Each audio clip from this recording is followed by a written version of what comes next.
বঙ্গবন্ধু সেই সময় একজন নির্যাতিত নারীকে মিনিস্ট্রি অফ ফরেন অ্যাফেয়ার্স এ চাকরি দিয়েছিলেন, যিনি নেপালের রাষ্ট্রদূত হিসেবে রিটায়ার করেছিলেন। তিনি বলেছিলেন, ওদের পিতার জায়গায় লিখে দাও শেখ মুজিবুর রহমান এবং ঠিকানা লিখে দাও ধানমন্ডির 32 নম্বর।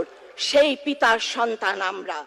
পিতা দিয়েছেন স্বাধীন স্বদেশ, কন্যা দিয়েছেন উন্নত বাংলাদেশ, স্বাধীন সার্বভৌম বাংলাদেশের। কিন্তু কেউ চিনতে পারছিল না।